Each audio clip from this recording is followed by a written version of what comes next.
Trump fraud trial live updates. Ex-CFO OK'd financial documents used to prevent loan default. WEIS, local and area news, sports, and weather, New York. Former President Donald Trump is on trial in New York in a $250 million lawsuit that could alter the personal fortune and real estate empire that helped propel Trump to the White House. Trump, his sons Eric and Don Jr., and Trump Organization executives are accused by New York Attorney General Letitia James of engaging in a decade-long scheme in which they used numerous acts of fraud and misrepresentation to inflate Trump's net worth while lowering his tax burden. The former president has denied all wrongdoing, and his attorneys have argued that Trump's alleged inflated valuations were a product of his business skill. Here's how the news is developing. All times Eastern. October 10, 4:40 p.m. EDT. Ex-CFO OK'd financial documents used to prevent loan default. Ex-Trump CFO Allen Weisselberg testified that he certified that Trump's financial statements were true, correct, and complete, so the documents could be provided to lenders to prevent a breach of contract resulting in a loan default.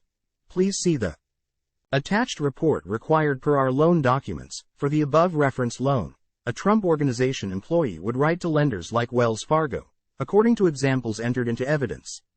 The employee would include a certification, signed by Weisselberg, attesting to the accuracy of Trump's financial documents. Time equals 400 ms greater than. Did you understand that if you failed to provide this, the Trump Organization would be in breach of its obligations under the loan agreement? State Attorney Louis Solomon asked Weisselberg for each email. Donald Trump would approve his financial statements before they were finalized between 2011 and 2016, ex-Trump CFO Allen Weisselberg testified. Weisselberg said that Trump often had feedback about the notes sections of the statements, which contained more detailed descriptions of Trump's properties. Don't use the word beautiful. Use the word magnificent, Weisselberg offered, as an example of the kind of feedback Trump would provide. Earlier Tuesday, Weisselberg testified that he did not meet with Trump or attorney Michael Cohen to review the statements.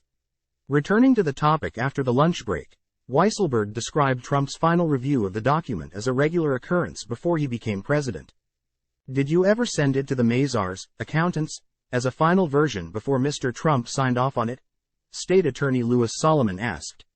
Ex-Trump CFO Allen Weisselberg explained the Trump Organization's process for valuing its marquee properties as a complicated, months-long process during which the firm's controller, Jeffrey McConney, would reach out to appraisers and brokers to better determine their value. This took months to prepare. It was not a simple task, Weisselberg said, adding that he reviewed McConney's final product at a 30,000-foot level. Time equals 400 ms greater than, but Weisselberg acknowledged that he often intervened in the process to push McConney in a certain direction. In one example, Weisselberg testified that he suggested McConney add a 30% brand premium for 7 of Trump's golf courses, adding tens of millions of dollars in value without disclosing the reasoning. Time equals 400 ms greater than.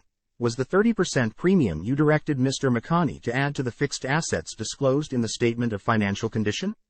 Solomon asks. No, Weisselberg said. During a later portion of his direct examination, Weisselberg testified he sent Trump Organization employee Patrick Burney, who took over handling Trump's financial statements from McConney, a newspaper clipping about a nearby Palm Beach property in order to support the valuation of Trump's Mar-a-Lago club. Patrick, hold for next year DJTF. Let's see what it ends up selling for. A handwritten note from Weisselberg on the clipping said. Weisselberg acknowledged his hesitancy to use that property's asking price to help value Mar-a-Lago. Anyone can ask anything for a dollar amount. Doesn't mean it's going to sell, Weisselberg said.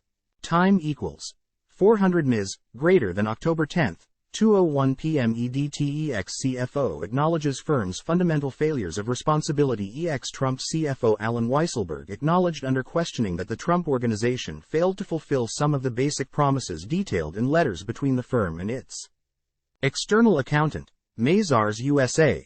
Do you believe the Trump Organization fulfilled that fundamental responsibility? State Attorney Solomon asked Weisselberg regarding a 2017 letter from Mazars that outlined the Trump Organization's responsibility to select the accounting principles used in financial statements. Time equals 400 ms greater than. No, Weisselberg responded.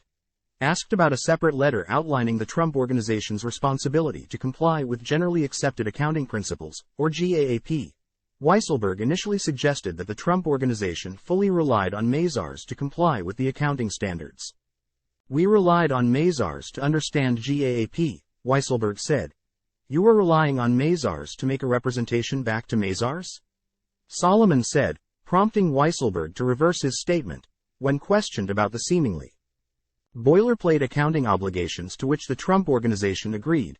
Weisselberg appeared to struggle to articulate who at the Trump Organization fulfilled the basic responsibilities as outlined. October 10, 1:21 p.m. EDT. Weisselberg denies discussing financial statements with Trump after initially evading the state's question. Ex-Trump CFO Alan Weisselberg denied that he ever met with Trump to discuss his financial statements. "Did you ever meet with Donald Trump or Michael Cohen where there was discussion of the statement of financial condition before it was finalized?" State Attorney Louis Solomon asks. Weisselberg initially responded that he did not recall such a meeting happening, before answering more definitively, "No. I don't believe it happened," Weisselberg said. Judge Engeron, appearing skeptical of the answer, asked Weisselberg to confirm. "Could it have happened, and you just don't remember?" Engeron asked.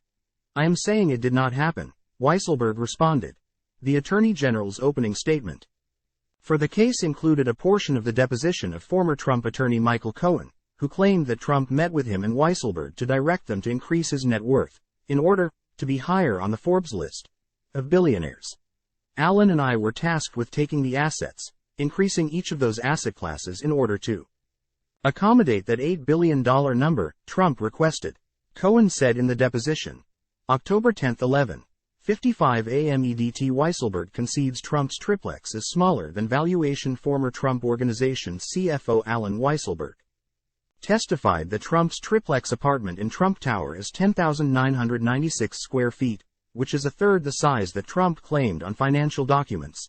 In October 1994, Trump signed a document that certified his penthouse triplex as 10,996 square feet, but his statements of financial condition for several years beginning in 2012 listed the apartment as 30,000 square feet.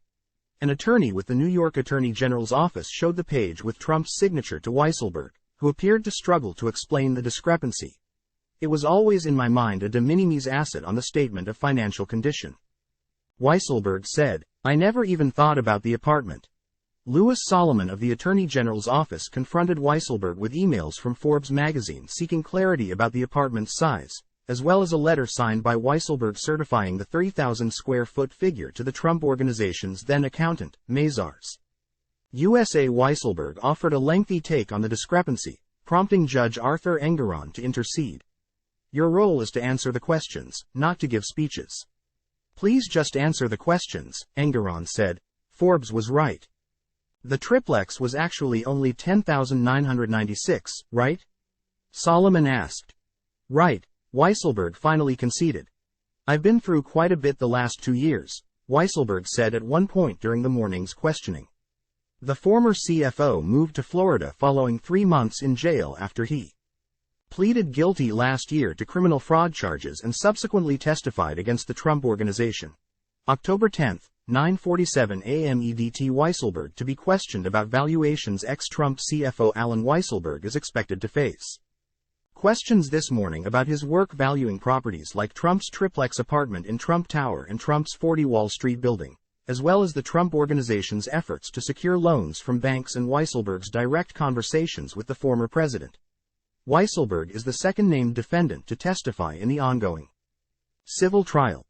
Trump Organization controller and co-defendant Jeffrey McConney, who concluded his testimony on Friday, was deemed a hostile witness by Judge Arthur Engeron, giving the state more latitude in their questions. October 10, 9:08 a.m. Eastern Daylight Saving Time. Time equals 400 ms, greater than ex-CFO Weisselberg last year pled guilty to tax fraud. Ex-Trump Organization CFO Alan Weisselberg's expected testimony this morning comes 6 months after he was released from New York City's Rikers Island jail complex after pleading guilty last year to 15 felony charges related to a long-running scheme to avoid $1.7 million in taxes while working for the Trump Organization. As a condition of his plea deal, Weisselberg testified last year in the Manhattan District Attorney's criminal trial of the Trump Organization itself. Are you embarrassed about what you did? Trump Organization attorney Alan Futerfas asked Weisselberg during the criminal trial last November. More than you can imagine, replied Weisselberg, who testified that Trump himself was unaware of his tax evasion scheme. The Trump Organization was convicted and later paid a $1.6 million fine imposed by the judge overseeing the case. October 10, 8:22 a.m. EDT. Ex-Trump CFO Alan Weisselberg expected to take stand. Former Trump Organization Chief Financial Officer Alan Weisselberg is expected to testify when former President Donald Trump's civil fraud resumes this morning. A named defendant in the case alongside Trump and his adult sons, Weisselberg allegedly supervised and approved the inflated valuations in Trump's financial statements at the center of the state's case, according to prosecutors. He's also alleged to have personally met with the former president each year between 2011 and 2016 to review and get approval for the fraudulent financial statements. Mr. Trump made known through Mr. Weisselberg that he wanted his net worth on the statements to increase, a desire Mr. Weisselberg and others carried out year after year in their fraudulent preparation of the statements, New York Attorney General Letitia James wrote in her initial complaint.